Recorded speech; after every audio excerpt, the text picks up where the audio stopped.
Saya melepaskan diri dulu dari keberadaan saya sebagai kader partai yang memberikan dukungan kepada Anies. Saya akan bicara lebih pada status saya sebagai penganut Kristiani. Saya melihat Pak Anies itu adalah seorang pemimpin yang sekali lagi kesan pribadi saya yang memahami ajaran Kristiani, Katolik, Anies itu adalah tipe kepemimpinan yang hampir sempurna dari implementasi ajaran Kristiani tentang kepemimpinan. Kepemimpinan yang penuh kasih, kepemimpinan yang mengayomi, kepemimpinan yang menciptakan keteduhan, kepemimpinan yang mementingkan keharmonisan, kepemimpinan yang memiliki keberanian untuk mengambil keputusan, dan beberapa persyaratan lain yang dikehendaki kepemimpinan dalam ajaran Kristiani. Itu yang saya lihat. Kepemimpinan yang kalau ditampar pipi kiri, itu tak ada pipi kanan. Kepemimpinan yang ketika dilempar dengan batu, dia balas dengan kapas. Itu yang terjadi pada Pak Anies. Bertubi-tubi dilempari batu. Pernahkah seorang Anies Baswedan itu membalas dengan batu? Saya mungkin luput dari penglihatan atau pengamatan saya. Tapi sejauh yang saya amati, itu belum pernah.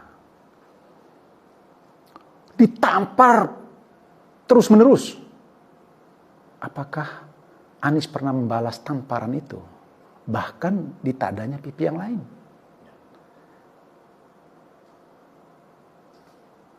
Selama 5 tahun memimpin Jakarta, adakah kata-kata kasar? Adakah sikap-sikap yang arogan yang ditunjukkan sebagai seorang gubernur terhadap bawahannya ketika menemukan ada kekeliruan, ada kesalahan, ada kekurangan dari bawahannya? Tidak. Itu yang saya lihat. Itu yang membuat saya tanpa harus berpikir yang aneh-aneh, saya memutuskan untuk ini orang benar yang bukan sekedar patut didukung tetapi wajib didukung. Karena Indonesia membutuhkan tipe kepemimpinan yang saya sebutkan tadi itu, tipe kepemimpinan Kristiani. Bangsa yang majemuk itu butuh pemimpin yang mengayomi, yang menciptakan suasana teduh supaya yang majemuk tadi itu berada di dalam satu kesatuan untuk membangun bangsa ini. Itu yang saya lihat. Kebetulan memang ada kejadian menarik di beberapa hari yang lalu nih Kakak Damian. Ketua fraksi PDIP DPRD DKI kan meninggal dunia, almarhum Pak Gembong Warsono ya. Dan kalau dilihat dari posisi politik kan dari 5 tahun yang lalu selalu berseberangan kan. Istilahnya bisa dianggap ini adalah lawan politik. Tapi beliau meninggal dunia di tengah kesibukan Pak Anies keliling kemana-mana, hadir ke pemakaman beliau, bahkan memimpin doa. Jadi beliau nggak pernah melihat orang lain itu sebagai musuh.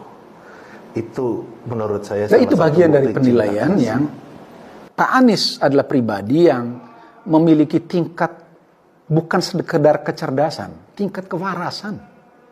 Hanya orang waras yang bisa membedakan mana urusan pribadi, mana urusan privat, dan mana urusan publik.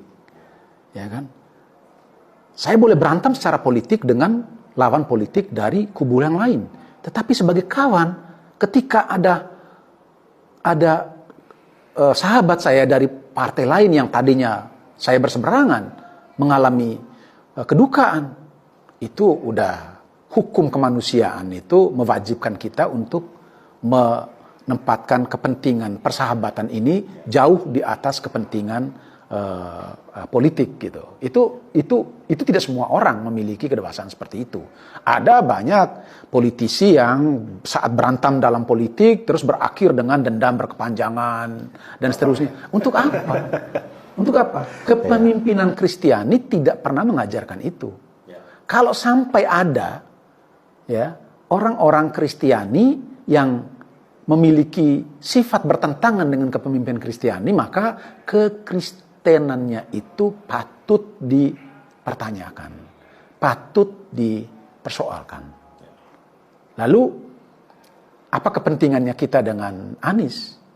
Kita tidak berkepentingan dengan Anies pribadi. Kita berkepentingan untuk menghadirkan pemimpin yang bisa merangkul semua orang untuk membangun bangsa dan negara ini. Karena ajaran Kristiani mengajarkan kita untuk memberikan cinta yang sebesar-besarnya bagi kemajuan bangsa dan negara ini. Dan pilihan kita terhadap Anies itu adalah dalam rangka itu.